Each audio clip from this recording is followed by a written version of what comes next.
जय माता की। माता रानी आपके जीवन में सदैव खुशियों का वास रखे। और अब हम माता रानी का देवी कवच जो है उसका पाठ करेंगे। आप भी पूर्ण श्रद्धा भाव के साथ में सुनिएगा। माता रानी आपका जीवन सदैव सुख में रखे, इसी कामना के साथ में। और सारी जो भी हम सनातनी जो हैं, हमारे यहाँ पे कहा जाता है सर्वे भवन्तु सुखिनः, सर्वे सन्तु निरामया, सर्वे भद्राणि पश्यन्तु, माँ कश्चित् दुर्भाग् भवेत्। इसी कामना के साथ में हम आज ये देवी कवच का जो पाठ है ये सुनेंगे और रोजाना सुनना चाहिए। माता रानी के पावन दिन चल रहे हैं, तो इन दिनों में गंगा जल की हर एक बूंद के गंगा जल की हर एक बूंद के समान पवित्र हैं ये माता रानी के दिन। चलो शुरू करते हैं। ओम चंडिका देवी को नमस्कार है। मार्कंडेय जी ने कहा, पितामह, जो इस संसार में परम गोपनीय तथा मनुष्यों की सब प्रकार से रक्षा करने वाला है, जो अब तक आपने दूसरे किसी के सामने प्रकट नहीं किया, ऐसा कोई साधन मुझे बताइए। ब्रह्मा जी बोले, ब्राह्मण, ऐसा साधन तो एक देवी का कवच ही है, जो गोपनीय, सीधी, परम गोपनीय, पवित्र तथा संपूर्ण प्राणियों का उपकार करने वाला है। महामुने, उसे स्वर्ण करो। देवी की 9 मूर्तियां हैं, जिन्हें नव दुर्गा कहते हैं। उन्हें पृथक पृथक नाम बतलाए गए हैं। प्रथम नाम है शैलपुत्री। गिरिराज हिमालय की पुत्री पार्वती देवी हैं। यद्यपि वे सबके अधीश्वरी हैं, उन्हीं का नाम शैलपुत्री है। दूसरी मूर्ति का नाम है ब्रह्मचारिणी, अर्थात दूसरी माता का नाम है ब्रह्मचारिणी। तीसरी स्वरूपा चंद्रघंटा के नाम से प्रसिद्ध है। चौथी माँ कुष्मांडा कहलाती है। 5वीं माँ का नाम दुर्गा स्कंद माता है। देवी के 6ठे रूप को कात्यायनी कहते हैं। 7वां रूप कालरात्रि और 8वां स्वरूप महागौरी के नाम से प्रसिद्ध है। 9वीं दुर्गा का नाम सिद्धिदात्री है। ये सब नाम सर्वज्ञ महात्मा वेद भगवान के द्वारा ही प्रतिपादित हैं। जो मनुष्य अग्नि में जल रहा हो, रणभूमि में शत्रुओं से गिर गया हो, विषम संकट में फंस गया हो तथा इस प्रकार भय से आतुर होकर जो भगवती दुर्गा की शरण में आया हो, उनका कभी भी कोई अमंगल नहीं होता। युद्ध के समय संकट में पड़ने पर भी उनके ऊपर कोई विपत्ति नहीं आती है। अब ये कोई अगर विपत्ति दिखाई देती है तो वह भी नष्ट हो जाती है और उन्हें शोक, दुख और भय की प्राप्ति नहीं होती। जिन्होंने भक्ति पूर्वक देवी का स्मरण किया है, उनका निश्चय ही अभ्युदय होता है। देवेश्वरी, जो तुम्हारा चिंतन करते हैं, उनकी तुम निसंदेह रक्षा करती हो। चामुंडा देवी प्रेत पर आरूढ़ होती हैं, बाराही भैंसे पर सवार होती हैं। इंद्री का वाहन ऐरावत है। वैष्णवी देवी गरुड़ पर आसन जमाती हैं। माहेश्वरी वृषभ पर आरूढ़ होती हैं। कुमारी का वाहन मयूर है। भगवान विष्णु की प्रियतमा महालक्ष्मी देवी कमल के आसन पर विराजमान है। हाथों में कमल धारण किए हैं। वृषभ पर आरूढ़ ईश्वरी देवी ने श्वेत रूप धारण कर रखा है। ब्राह्मी देवी हंस पर बैठी हैं और सब प्रकार के आभूषणों से विभूषित हैं। इस प्रकार ये सभी 9 देवियां सब प्रकार की योग शक्तियों से संपन्न हैं। इनके सिवा और भी बहुत सारी देवियां हैं जो अनेक प्रकार के आभूषणों की शोभा से युक्त और नाना प्रकार के रत्नों से सुशोभित हैं। ये संपूर्ण देवियां क्रोध में भरी हुई हैं और भक्तों की रक्षा के लिए रथ पर बैठी दिखाई देती हैं। ये शंख, चक्र, गदा, शक्ति, हल और मूषल, खेटक और तोमर, परशु तथा पाश, कुंत और त्रिशूल एवं उत्तम शार्ंग, धनुष आदि अस्त्र शस्त्र अपने हाथों में धारण करती हैं। दैत्यों के शरीर का नाश करती हैं, भक्तों को अभय दान देती हैं, देवताओं का कल्याण करती हैं। यही उनके शस्त्र धारण का उद्देश्य है। कवच आरंभ करने से पहले इस प्रकार प्रार्थना करें। महान रौद्र रूप, अत्यंत घोर पराक्रम, महान बल और महान उत्साह वाली देवी, तुम महान भय का नाश करने वाली हो, तुम्हें नमस्कार है।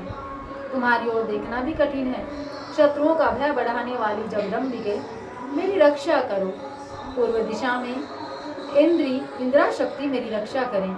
अग्नि कोण में अग्नि शक्ति, दक्षिण दिशा में वाराही, नृत्य कोण में खड्गधारिणी मेरी रक्षा करें।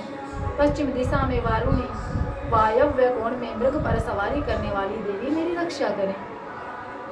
उत्तर दिशा में कौमारी, ईशान कोण में शूलधारिणी देवी मेरी रक्षा करें। ब्रह्माणी, तुम ऊपर की ओर से मेरी रक्षा करो। वैष्णवी देवी, नीचे की ओर से मेरी रक्षा करो।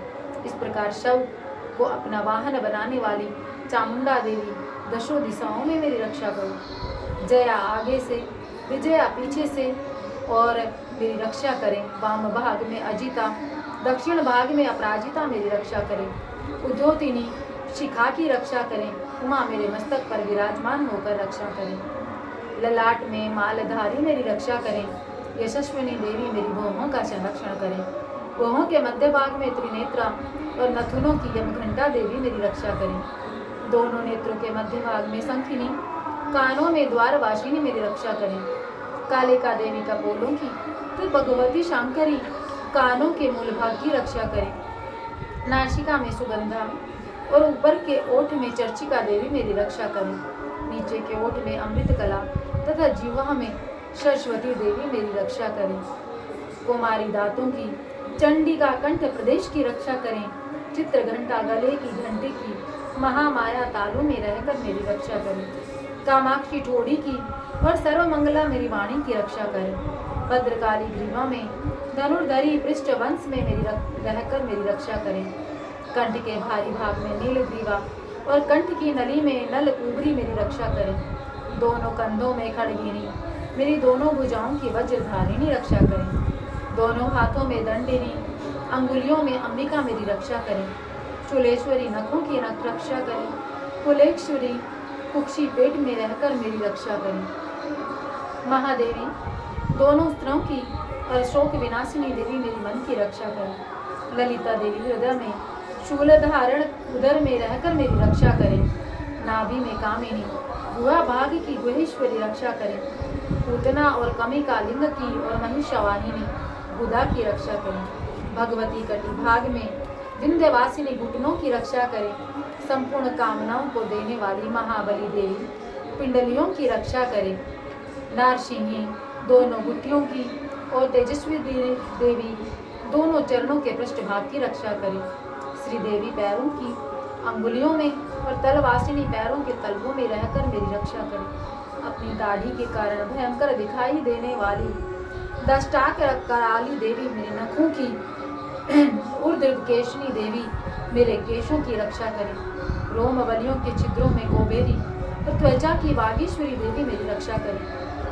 पार्वती देवी रक्त मज्जा वसा मांस हड्डी और मेद की रक्षा करें। आतों की कालरात्रि पित्त की मुक्केटेश्वरी रक्षा करें। मूल आधार आदि कमल कोशों में पद्मावती देवी और कफ में चूड़ामणि देवी स्थित होकर मेरी रक्षा करें। नख के तेज की ज्वालामुखी रक्षा करें। जिस किसी भी अस्त्र से भेदन नहीं हो सकता वह अभेदा देवी मेरे शरीर की समस्त संधियों में रहकर रक्षा करें। ब्रह्माणी आप मेरे वीर्य की रक्षा करें। छत्रेश्वरी छाया की तथा धर्मधारिणी देवी मेरे अहंकार मन और बुद्धि की रक्षा करें। हाथ में वज्र धारण करने वाली वज्र हस्ता देवी मेरे प्राण अपान व्यान उदान और समान वायु की रक्षा करें। कल्याण से शोभित होने वाली भगवती कल्याण शोभना मेरे प्राण की रक्षा करें। रस रूप गंध और स्पर्श इन विषयों का अनुभव करते समय योगिनी देवी रक्षा करें तथा सत्व गुण रजोगुण और तमोगुण की रक्षा सदा नारायणी देवी करें। वाराही आयु की रक्षा करें। वैष्णवी धर्म की रक्षा करें तथा चक्रिका देवी यश कीर्ति लक्ष्मी धन तथा विद्या की रक्षा करें। इंद्राणी आप मेरे गोत्र की रक्षा करें। चंडिके आप मेरे पशुओं की रक्षा करें। महालक्ष्मी मेरे पुत्रों की रक्षा करें। भैरवी मेरी पत्नी की रक्षा करें। मेरे पथ की शुपता मार्ग की क्षेम करी रक्षा करें। राजा के दरबार में महालक्ष्मी मेरी रक्षा करें और सब ओर व्याप्त रहने वाली विजया देवी संपूर्ण भयों से मेरी रक्षा करें। देवी जो स्थान कवच में नहीं कहा गया अतएव रक्षा से रहित है वह सब तुम्हारे द्वारा सुरक्षित हो, क्योंकि तुम विजयशालिनी और पापनाशिनी हो। यदि अपने शरीर का भला चाहें तो मनुष्य बिना कवच के कहीं एक पग भी ना जाए। कवच का पाठ करके ही यात्रा पर निकले। कवच के द्वारा सब ओर से सुरक्षित मनुष्य जहाँ भी जाता है वहाँ से धन लाभ होता है तथा संपूर्ण कामनाओं की सिद्धि करने वाली विजय की प्राप्ति होती है। वह जिस अभिष्ट वस्तु का चिंतन करता है उसको निश्चय ही प्राप्त कर लेता है। वह पुरुष इस पृथ्वी पर तुलना रहित तो महान ऐश्वर्य का भागी होता है। कवच से सुरक्षित मनुष्य निर्भय हो जाता है। युद्ध में उसकी पराजय नहीं होती। वह तीनों लोकों में पूजनीय होता है। देवी का यह कवच देवताओं के लिए भी दुर्लभ है। जो प्रतिदिन नियम पूर्वक तीनों संध्याओं की श्रद्धा के साथ इसका पाठ करता है उसे दैवी कला प्राप्त होती है तथा वह तीनों लोकों में कहीं भी पराजित नहीं होता। इतना ही नहीं वह अपमृत्यु से रहित हो 100 से भी अधिक वर्षों तक जीवित रहता है। मकड़ी, चेचक, तोड़ आदि संपूर्ण व्याधियां नष्ट हो जाती हैं। कनेर, भांग, अफीम, धतूरे आदि का स्थावर विष, सांप और बिच्छू आदि के काटने से चढ़ा हुआ जंगम विष तथा अहिफेन तथा तेल के संयोग आदि से बनने वाला कृत्रिम विष, ये सभी प्रकार के विष दूर होते हैं, उनका कोई असर नहीं होता। इस पृथ्वी पर मरण, मोहन आदि जितने भी अभिचारिक प्रयोग होते हैं तथा इस प्रकार के जितने भी यंत्र मंत्र होते हैं वे इस कवच को धारण कर लेने पर उस मनुष्य को देखते ही नष्ट हो जाते हैं। यही नहीं, पृथ्वी पर विचरने वाले ग्राम देवता, आकाशचारी देव विशेष, जल के संबंध से प्रकट होने वाले गण, देश मात्र से सिद्ध होने वाले निम्न कोटि के देवता, अपने जन्म के साथ प्रकट होने वाले देवता, कुल देवता, माला, कंठमाला आदि, डाकिनी, शाकिनी, अंतरिक्ष में विचरने वाली अत्यंत बलवती भयानक डाकिनियाँ, ग्रह, भूत, पिशाच, यक्ष, गंधर्व, राक्षस, ब्रह्म राक्षस, बेताल, कुसुमांड और भैरव आदि अनिष्टकारक देवता भी हृदय में कवच धारण किए जाने पर उस मनुष्य को देखते ही भाग जाते हैं। कवचधारी मनुष्य को राजा से समान वृद्धि प्राप्त होती है। यह कवच मनुष्य के तेज की वृद्धि करने वाला उत्तम है। कवच का पाठ करने वाला पुरुष अपनी कीर्ति से विभूषित भूतल पर अपने श्रेयस के साथ साथ वृद्धि को प्राप्त होता है। जो पहले कवच का पाठ करके उसके बाद सप्तशती चंडी का पाठ करता है, उसकी जब तक वन, पर्वत और कानों सहित यह पृथ्वी टिकी रहती है तब तक यहाँ पुत्र, पौत्र आदि संतान परंपरा बनी रहती है। फिर देह का अंत होने पर वह पुरुष भगवती महामाया के प्रसाद से उस नित्य परम पद को प्राप्त होता है जो देवताओं के लिए भी दुर्लभ है।